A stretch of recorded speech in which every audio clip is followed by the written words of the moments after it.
വേദിയിലും ശാസ്ത്രമുള്ള വിശിഷ്ട വ്യക്തികളെ, ഇത്രയും പ്രിയമുള്ള സഹോദരി സഹോദരന്മാരെ, ബഹുമാനപ്പെട്ട ശ്രീകുമാരൻ തമ്പി സാർ, നമസ്കാരം. മലയാളിയായി ജനിച്ച ഞങ്ങളടക്കമുള്ള എത്രയോ തലമുറകളുടെ യൗവന സങ്കല്പങ്ങളെ താലോലിച്ച കവിഭാവനകൾ സൃഷ്ടിച്ച പ്രതിഭാധനനാണ് ശ്രീകുമാരൻ തമ്പി സാർ. എനിക്ക് അദ്ദേഹവുമായി ചില അദൃശ്യ ബന്ധങ്ങളുണ്ട് എന്ന് ഞാൻ വിശ്വസിക്കുന്നു. ഗുരുവായും ജ്യേഷ്ഠനുമായും ഒക്കെ അദ്ദേഹം വഴികാട്ടിയായി അങ്ങനെ മുന്നിലുണ്ടായിരുന്നു. ചെറുപ്പത്തിൽ അദ്ദേഹത്തിൻ്റെ ഗാനങ്ങൾ ആകാശവാണിയിൽ കേട്ടതും പാടിയതും ഒക്കെ ഞാൻ എപ്പോഴും ഓർക്കുന്നു. അങ്ങനെ വളർന്ന ഒരു സമൂഹത്തിൽപ്പെട്ട ആളാണ് ഞാൻ. ശ്രീകുമാരൻ തമ്പി എം.കെ. അർജുൻ, ശ്രീകുമാരൻ തമ്പി ദക്ഷിണാമൂർത്തി, ശ്രീകുമാരൻ തമ്പി ദേവരാജൻ, ശ്രീകുമാരൻ തമ്പി എം.എസ്. വിശ്വനാഥൻ തുടങ്ങിയ കൂട്ടുകെട്ടുകളിൽ എത്ര മനോഹര ഗാനങ്ങളാണ് നമ്മളൊക്കെ ഹൃദയം കൊണ്ട് പാടിക്കൊണ്ടിരിക്കുന്നതും ഇപ്പോൾ പാടുന്നത്. നമുക്കറിയാവുന്ന നാടിനെ പറ്റിയും ഉത്സവങ്ങളെ പറ്റിയും നമുക്കറിയാവുന്ന ആളുകളെ പറ്റിയും നമുക്കറിയാവുന്ന ബന്ധങ്ങളെ പറ്റിയും ബന്ധനങ്ങളെ പറ്റിയുമൊക്കെ അദ്ദേഹം എഴുതിയ എത്രയോ മനോഹരമായ ഗാനങ്ങൾ. ഇതെല്ലാം ചില ഉദാഹരണങ്ങൾ മാത്രമാണ് പറയുന്നത്. ഹൃദയസരസിലെ പ്രണയപുഷ്പമേ എന്നുള്ള ഗാനം, വാൽക്കണ്ണെഴുതി വനപുഷ്പം ചൂടി ചെമ്പകത്തേക്ക് പൂത്ത മാനത്തെ പെണ്ണം, അങ്ങനെ ഇതൊക്കെ തമ്പിസാരല്ലാതെ ആർക്കാണ് എഴുതാൻ കഴിയുക? ഞങ്ങളുടെ കാലത്തെ പ്രണയഗാനങ്ങളുടെ ഉസ്താദ് എന്ന നിലയ്ക്കാണ് തമ്പിസാർ അറിയപ്പെട്ടിരുന്നത്. സാർ ഇപ്പോഴും അങ്ങനെ തന്നെയാണ് ഞാൻ വിശ്വസിക്കുന്നു. ഞാൻ അഭിനയ രംഗത്ത് വന്ന കാലത്താണ് ദാസേട്ടൻ്റെ യേശുദാസ് അദ്ദേഹത്തിൻ്റെ തരംഗിണി കാസറ്റിന് വേണ്ടി തമ്പിസാർ എഴുതിയ ഉത്സവ ഗാനങ്ങളും ഓണപ്പാട്ടുകളും കേരളത്തിൽ സിനിമാ ഗാനങ്ങളെ അതിശയിപ്പിച്ച് തരംഗമാകുന്നത്. മലയാള ചലച്ചിത്ര ഗാനങ്ങൾക്ക് പുറത്ത് ശക്തമായൊരു ലളിതഗാന പാരമ്പര്യത്തിനു വേണ്ടി അദ്ദേഹം സംഭാവന നൽകി.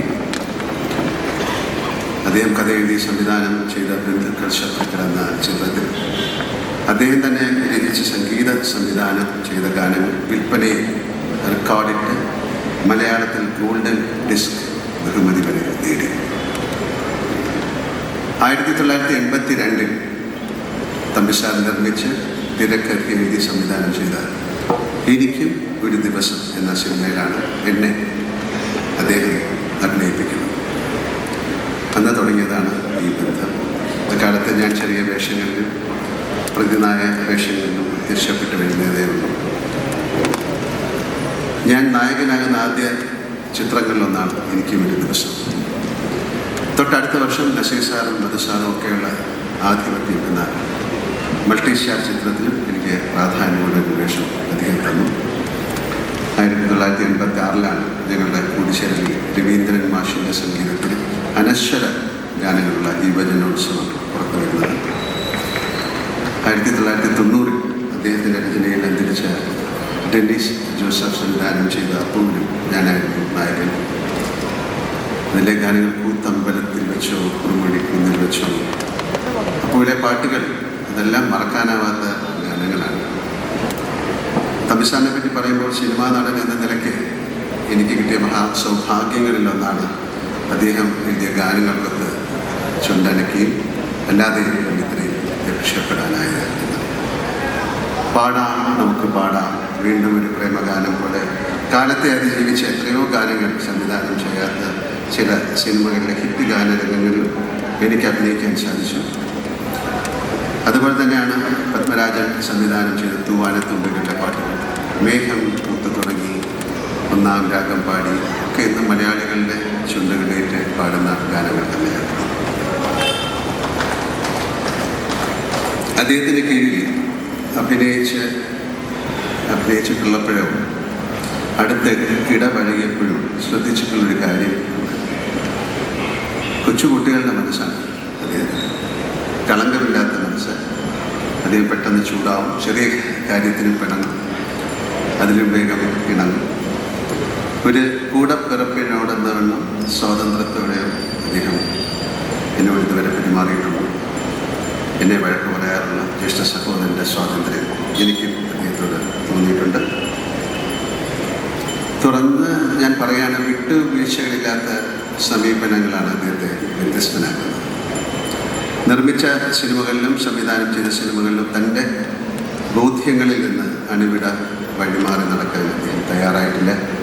ആർക്ക് മുന്നിലും ഒട്ടുമടക്കാത്ത തലപ്പൊക്കം പ്രകടിപ്പിക്കുന്ന വ്യക്തിത്വമാണ്. അതിനെ അഹങ്കാരമായി കണ്ടിട്ടുള്ള ആളുകളുണ്ടാകും. പക്ഷെ അത് തന്നിലുള്ള ആത്മവിശ്വാസമായിട്ടാണ് ഞാൻ മനസ്സിലാക്കിയിട്ടുള്ളത്. അദ്ദേഹത്തിൻ്റെ പേരിലുള്ള ഫൗണ്ടേഷൻ്റെ ഈ പുരസ്കാരം ഏറ്റുവാങ്ങുമ്പോൾ ഞാൻ കൂടുതൽ വിനയാകുകയാണ്. അത് തമ്പുരാനെ കൊണ്ടൊരു പ്രതിഭയോടുള്ള കടുത്ത ആരാധന കൊണ്ടും എന്നെ ഞാനാക്കിയതിനൊരു പങ്ക് വഹിച്ചു എന്നുള്ള കടപ്പാടും ബഹുമാനവും കൊണ്ടുമാണ്. അതിലേറെ ഈ പുരസ്കാരം ഏറ്റുവാങ്ങാൻ സാധിച്ചിട്ടുള്ള അഭിമാനമുണ്ട്. ചിലർക്കൊപ്പം ജീവിച്ചിരിക്കാനാവുക നമ്മുടെയൊക്കെ സുഹൃതമാണ് എന്ന് വിശ്വസിക്കുന്ന ആളാണ് ഞാൻ. അത്തരത്തിലൊരു മനീഷിയാണ് എനിക്ക് തമ്പുരാൻ. 1000 പൂർണ്ണചന്ദ്രന്മാരെ കാണാനാവുക എന്നത് ആയുസ്സിൻ്റെ പുണ്യമായിട്ടാണ് നാം കണക്കാക്കുന്നത്. ശതാഭിഷേക്തനാകുന്ന ബഹുമാനപ്പെട്ട ശ്രീകുമാരൻ തമ്പുരാന് ആയുരാരോഗ്യ സൗഖ്യം നൽകി ജഗദീശൻ അനുഗ്രഹിക്കട്ടെ എന്നും ഇനിയും അർത്ഥസമ്പുഷ്ടമായ വരികളാൽ നമ്മെ സന്തോഷിപ്പിക്കാൻ അദ്ദേഹത്തിന് സാധിക്കട്ടെ എന്നും പ്രാർത്ഥിക്കുന്നു. സാറിന് എല്ലാവിധ സർവൈശ്വര്യങ്ങളും നേർന്നുകൊണ്ട് ഈ പുരസ്കാരം നിറഞ്ഞ മനസ്സോടെ ഞാൻ സ്വീകരിക്കുന്നു. ഇതിനെന്നെ തിരഞ്ഞെടുത്ത എല്ലാവർക്കും പ്രത്യേകിച്ച് പ്രിയപ്പെട്ട പണ്ഡിതശാലകൾക്ക് കൂടി നന്ദി പറയുന്നു. എടുത്തു പറയാവുന്ന മറ്റൊരു പേരാണ് ഞാനിപ്പോൾ സമ്മാനം കൊടുത്ത കലിയൂർ ശശി. അദ്ദേഹം വളരെയധികം ഇതിന് എന്നെ കൊണ്ടുവരാൻ വേണ്ടി ശ്രമിച്ചു. പല പ്രാവശ്യവും എനിക്കത് സാധിച്ചില്ല. ഒരിക്കൽ കൂടി എല്ലാവർക്കും, ഇവിടെ വന്നിരിക്കുന്ന എല്ലാവർക്കും, ഇതിന് സാക്ഷ്യമായിരിക്കുന്ന എല്ലാവർക്കും നന്ദി പറയുന്നു. ഈ വേദിയിലും സദസ്സിലും എല്ലാവരും നല്ലൊരു രാത്രി നേർന്നുകൊണ്ട് ഞാൻ നിർത്തുന്നു. ജയ് ഹിന്ദ്.